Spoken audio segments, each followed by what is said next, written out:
तो दोस्तों आपने देखा कि पिछला वीडियो में ब्लड सर्कुलेशन पार्ट फर्स्ट, तो उसमें से टोटल 40 क्वेश्चन प्रोवाइड किए थे पार्ट फर्स्ट में। इसमें भी टोटल 40 क्वेश्चन प्रोवाइड किए थे। तो उसके लिए आपको वीडियो को शुरू से लेकर अंत तक बनाना होगा। जी हाँ दोस्तों, आप सभी को बता दें कि ब्लड सर्कुलेशन से जितने सारे क्वेश्चन था आपका कंसेप्ट क्लियर हो जाएगा इस वीडियो में। तो आप सभी को पूरा क्वेश्चन देखना होगा। जी हाँ दोस्तों, अगर आप चाहते हैं कि पैरा मेडिकल एग्जाम निकालें तो आपको एक एक क्वेश्चन अच्छी तरह से याद होना चाहिए। साथ ही साथ आप सभी को बता दें दोस्तों कि अगर आप इस चैनल पर पहली बार जुड़े हैं तो चैनल को सब्सक्राइब करें, लाइक करें और अपने दोस्तों के साथ शेयर ज़्यादा से ज़्यादा करें, क्योंकि अगर आप मैं बहुत जल्दी आप सभी के बीच पैरा मेडिकल का टेस्ट लेने वाला हूं, तो ज़्यादा स्टूडेंट इकट्ठा होकर के टेस्ट लगा सकते हैं। तो दोस्तों आइए ब्लड सर्कुलेशन पार्ट 2 का क्वेश्चन देखते हैं, जिसमें से ऑलरेडी 40 क्वेश्चन पार्ट 1 में बताएं, 40 क्वेश्चन पार्ट 2 में बताने वाले हैं। तो आइए दोस्तों आगे बढ़ते हैं, लेकिन वीडियो को अब तक लाइक नहीं किया तो वीडियो को लाइक कर दें। तो दोस्तों आप सभी को बता दें कि ये मेरा 41 नंबर क्वेश्चन से स्टार्ट होगा। 1 से अगर 40 क्वेश्चन आप नहीं देखे हैं तो आपको लिंक डिस्क्रिप्शन बॉक्स में दे दिया गया है, आप जाकर के देख लीजिए, पिछला वीडियो देख लीजिएगा तो आपको टोटल हेजिटेशन दूर हो जाएगा, आपका कंसेप्ट भी क्लियर हो जाएगा। क्योंकि टोटल 80 क्वेश्चन हम सिर्फ ब्लड सर्कुलेशन से हम क्वेश्चन उठाए हैं।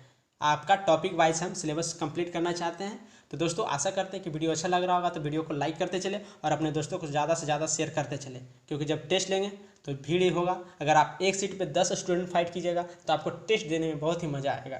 तो चलिए दोस्तों आपका 41 नंबर प्रश्न की ओर बढ़ते हैं। 41 नंबर प्रश्न है, रक्त के स्कंदन यानी कि रक्त का थक्का में मदद करने वाला विटामिन है, यानी कि रक्त के थक्का जमने में कौन से विटामिन कार्य करता है? तो विटामिन के है दोस्तों। क्या है दोस्तों? विटामिन के। ऑप्शन नंबर डी हो जाएगा। 42 नंबर प्रश्न है, किसके मौजूदगी के कारण शरीर के भीतर रक्त जमता नहीं है? आखिर ये क्वेश्चन उठता है ना दोस्तों कि शरीर में जब ब्लड है तो वो जमता क्यों नहीं है शरीर के अंदर? तो किसके कारण नहीं जमता है? हेपेरिन के कारण। किसके दोस्तों? हेपेरिन के कारण। ऑप्शन नंबर डी इसका राइट आंसर हो जाएगा। दोस्तों वीडियो को लाइक करते चले। 43वें प्रश्न है, किसकी उपस्थिति में रुधिर वाहिनियों में रक्त अंतचित नहीं होता है? यानी कि क्लॉट नहीं होता है, रक्त क्लॉट नहीं होता, यानी कि बहना।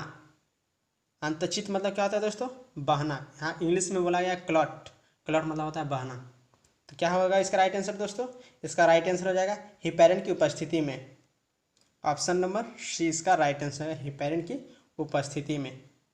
चलिए 44वें प्रश्न है, रक्त स्राव को रोकने के लिए आमतौर पर किस एल्युमिनियम लवण का प्रयोग किया जाता है? किस एल्युमिनियम का प्रयोग किया जाता है? पोटास एलम को। किसका किया जाता है दोस्तों? पोटास एलम को। ऑप्शन नंबर डी इसका राइट आंसर हो जाएगा। चलिए आगे देख लेते हैं। 45वां प्रश्न है, रक्त जमने में किस तत्व की मुख्य भूमिका होती है? रक्त जमने में किस तत्व की मुख्य भूमिका होती है? सी ए यानी कि कैल्शियम। ऑप्शन नंबर बी इसका राइट आंसर हो जाएगा। 46वां प्रश्न है, रक्त में प्रतिस्कंदक पदार्थ कौन सा है? रक्त में प्रतिस्कंदक पदार्थ कौन सा है? कौन सा दोस्तों? हेपेरिन। ऑप्शन नंबर बी इसका राइट आंसर हो जाएगा। चलिए आगे देख लेते हैं। 47वां प्रश्न है, क्रिसमस फैक्टर किसमें निहित होता है? क्रिसमस फैक्टर किसमें निहित होता है? तो यह होता है रक्त जमाव में। ऑप्शन नंबर डी हो जाएगा। 48वां प्रश्न है, रक्त समूह यानी कि ब्लड ग्रुप की खोज किसने की थी? जो इंसान के शरीर में ब्लड ग्रुप होता है ना, A B, O positive, O negative, बहुत सारे ग्रुप का जो ब्लड ग्रुप है वो उसका खोज किस वैज्ञानिक ने किए थे? तो लैंडस्टीनर ने किए थे। ऑप्शन नंबर सी इसका राइट आंसर है, लैंडस्टीनर। चलिए आगे देख लेते हैं। 49वां प्रश्न, कौन सा रक्त समूह सर्वदाता कहलाता है? यानी कि रक्त का जो ग्रुप होता है वह कौन सा ग्रुप है जो सभी को अपना ब्लड दान दे सकता है? तो वो ब्लड ग्रुप जो है वो पॉजिटिव होगा दोस्तों, वो नेगेटिव नहीं होगा, वो पॉजिटिव। ये गलत राइट आंसर है इसका, ए। इसका राइट आंसर हो जाएगा ए, वो पॉजिटिव। यहाँ कहा गया है दोस्तों, कौन सा रक्त समूह सार्वभौमिक स्वीकर्ता है, यानी कि स्वीकार करने वाला है, सभी से ब्लड ले सकता है, तो वो है A B positive. A B positive एक ऐसा ब्लड ग्रुप है दोस्तों जो सभी को स्वीकार कर सकता है, चाहे वो ओ पॉजिटिव हो, ए नेगेटिव हो, ओ नेगेटिव हो, कोई भी हो, ए बी पॉजिटिव ले सकता है, स्वीकारता है। तो चलिए दोस्तों आगे देख लेते हैं, नेक्स्ट क्वेश्चन की ओर बढ़ते हैं।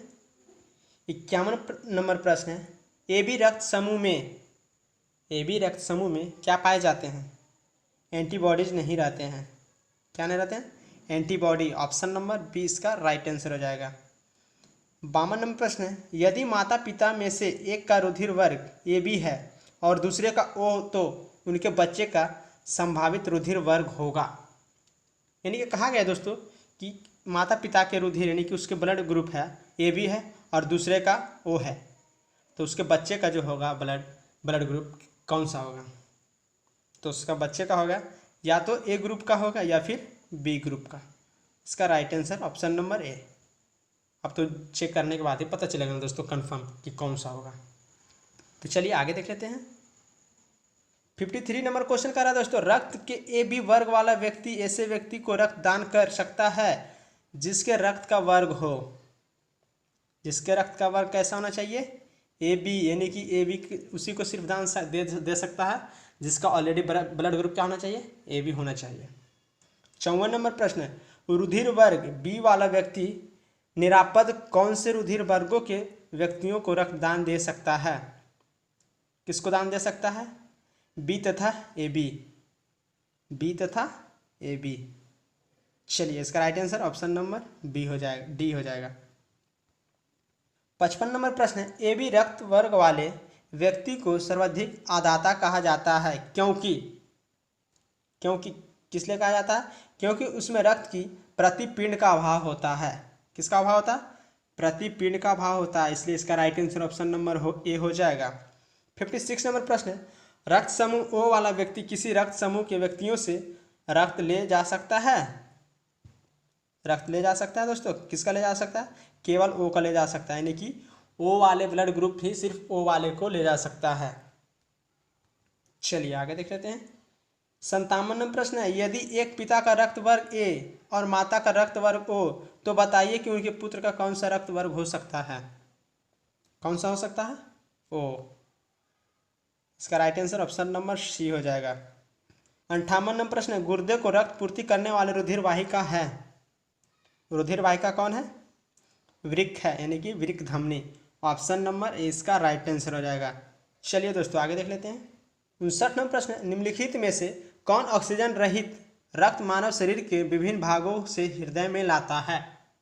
कौन लाता है, तो यह लाता है नसें, वेन जिसको कहते हैं। ऑप्शन नंबर इसका राइट आंसर नसें। 60 नंबर प्रश्न, निम्नलिखित में से किसकी सहायता से रक्त द्वारा ऑक्सीजन ले जाया जाता है। किसके द्वारा ऑक्सीजन ले जाया जाता है, तो यह ले जाया जाता है लोहित कोशिकाएं द्वारा। ऑप्शन नंबर इसका राइट आंसर लोहित कोशिकाएं। चलिए आगे देख लेते हैं। 61 नंबर प्रश्न, निम्नलिखित में से वह रुधिर वाहिका कौन सी है जो जिगर को ऑक्सीजनित रुधिर ले जाती है। जिगर को ऑक्सीजनित रुधिर ले जाती है, तो इसका राइट आंसर है यकृत धमनी। क्या हो जाएगा दोस्तों, यकृत धमनी। Option number B। 62 नंबर प्रश्न, रक्त प्रवाह में हवा के बुलबुले का होना जीवन के लिए क्यों खतरनाक होता है। जीवन के लिए क्यों खतरनाक होता है, क्योंकि रक्त के प्रवाह में बाधा उत्पन्न हो जाती है, इसलिए इसका right answer option number C हो जाएगा। चलिए आगे देख लेते हैं। 63 नंबर प्रश्न, निम्नलिखित में से वह वैज्ञानिक कौन है जिसने पहली बार रुधिर परिसंचरण की व्याख्या की थी। कौन सा वैज्ञानिक है, विलियम हार्वे हैं। ऑप्शन नंबर 20 का right answer William Harvey. 64 number प्रश्न, किस प्रक्रिया द्वारा श्वसन के दौरान गैसों रुधिर में प्रवेश करती है और फिर उसे छोड़ती है। किस प्रक्रिया में होता है, तो यह होता है विसरण में। ऑप्शन नंबर 20 का राइट आंसर हो जाएगा। चलिए आगे देख लेते हैं। 65 नंबर प्रश्न, प्राकृतिक कोलाइड कौन सा है। प्राकृतिक कोलाइड कौन सा है दोस्तों, रक्त है। ऑप्शन नंबर 20 का राइट आंसर रक्त। 66 नंबर प्रश्न, यदि व्यक्ति को गलत प्रकार का रक्त दे दिया जाए तो निम्नलिखित में से क्या परिणाम होता है। यदि व्यक्ति के शरीर में गलत रक्त दे दिया जाए तो निम्नलिखित में से क्या परिणाम हो सकता है, यानी कि रिजल्ट क्या आ सकता है। तो जो रिजल्ट में परिवर्तन होगा, सभी धमनियाँ संकुचित हो जाती है। क्या हो जाता है दोस्तों, संकुचित हो जाती है। ऑप्शन नंबर A इसका राइट आंसर हो जाएगा। चलिए आगे देख लेते। संकुचित मतलब आप सभी को बता देते हैं फैलना होता है।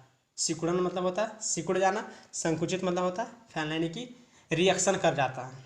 चलिए आगे देख लेते हैं। 67 नंबर प्रश्न, मानव शरीर में रक्त की अपर्याप्त आपूर्ति को कहते हैं। अपर्याप्त आपूर्ति को क्या कहते हैं, इक्कीमिया कहते हैं। क्या कहते हैं दोस्तों? इस्कीमिया। ऑप्शन नंबर ए इसका राइट आंसर है इस्कीमिया। 68 नंबर प्रश्न है, यदि किसी व्यक्ति की रुधिर वाहिकाओं की त्रिज्या कम हो जाए तो उसका रक्तदाब क्या होगा? उसका रक्तदाब बढ़ेगा। ऑप्शन नंबर ए इसका राइट आंसर हो जाएगा। चलिए आगे देख लेते हैं। 69 नंबर प्रश्न है, किस कशेरुकी में ऑक्सीजनित और विऑक्सीजनित रुधिर मिल जाते हैं? किसमें मिल जाते हैं?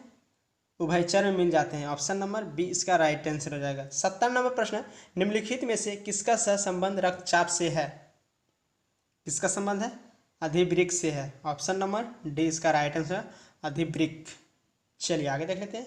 71 नंबर प्रश्न है, रक्तदाब का नियंत्रण कौन करता है? रक्तदाब का नियंत्रण कौन करता है? अधिवृक्क करता है, एड्रिनल ग्रंथि जिसको कहते हैं। ऑप्शन नंबर ए इसका राइट आंसर हो जाएगा। 72 नंबर प्रश्न है, कणिकाओं के बिना रक्त के तरल अंश को कहते हैं? कणिकाओं के बिना रक्त के तरल अंश को क्या कहते हैं? प्लाज्मा कहते हैं। ऑप्शन नंबर बी इसका राइट आंसर हो जाएगा। चलिए दोस्तों आगे देख लेते हैं। 73 नंबर प्रश्न है, अरक्तता किसकी कमी के कारण होती है? अरक्तता एक बीमारी का नाम है दोस्तों। अरक्तता किसकी कमी के कारण होता है? फॉलिक एसिड के कारण होता है। ऑप्शन नंबर सी इसका राइट आंसर है फॉलिक एसिड। 74 नंबर प्रश्न है, निम्न में से वर्णक प्रोटीन यानी कि क्रोमोप्रोटीन कौन सा है? कौन सा है? हीमोग्लोबिन है। ऑप्शन नंबर बी इसका राइट आंसर हो जाएगा। चलिए आगे देख लेते हैं। 75 नंबर प्रश्न है, रुधिर लसिका यानी कि हीमोक्लिप्स इनमें देखी जाती है?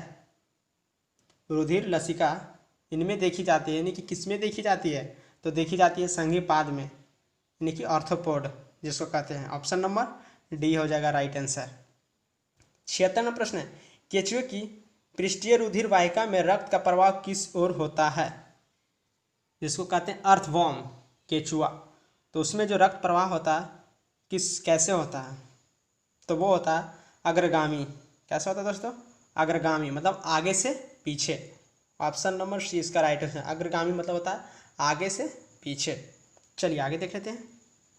77 नंबर प्रश्न है, स्टारफिश के परिसंचरण तंत्र को क्या कहा जाता है? स्टारफिश के परिसंचरण तंत्र को क्या कहा जाता है? हिमल तंत्र कहलाता है।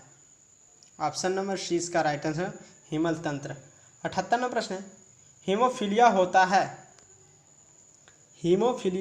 है किसमें होता है? अनुवांशिकी विकार में। किसमें होता है दोस्तों? अनुवांशिक विकार। ऑप्शन नंबर सी इसका राइट आंसर हो जाएगा। चलिए दोस्तों आगे देख लेते हैं। 79 नंबर प्रश्न है दोस्तों, रक्त में मूत्रमल के उच्च स्तर के कारण निम्नलिखित में से कौन सा रोग हो जाता है? कौन सा रोग हो जाता है? गाउट हो जाता है। ऑप्शन नंबर बी इसका राइट आंसर गाउट। 80 नंबर प्रश्न, निम्नलिखित में से कौन शीत रक्त वाला जानवर है? कौन शीत रक्त वाला जानवर है? सांप है। ऑप्शन नंबर सी इसका राइट आंसर हो जाएगा। तो दोस्तों आपका ब्लड सर्कुलेशन से जितने सारे क्वेश्चन बने आपको 2 वीडियो में प्रोवाइड कर दिए। जिनमें स्टूडेंट को देखना है आप फर्स्ट पार्ट देख लीजिए और सेकंड पार्ट देख लीजिए, जिससे आपको ब्लड सर्कुलेशन से जितने सारे क्वेश्चन बनते थे आपका डाउट्स क्लियर हो जाएगा और आपका कंसेप्ट भी क्लियर हो जाएगा। तो आशा करते हैं दोस्तों वीडियो अच्छा लगा हो तो चैनल को सब्सक्राइब करें, लाइक करें और अपने दोस्तों को ज़्यादा से ज़्यादा शेयर करें। जी हाँ दोस्तों, तब तक के लिए बाय बाय, मिलते हैं नेक्स्ट वीडियो में। थैंक यू दोस्तों।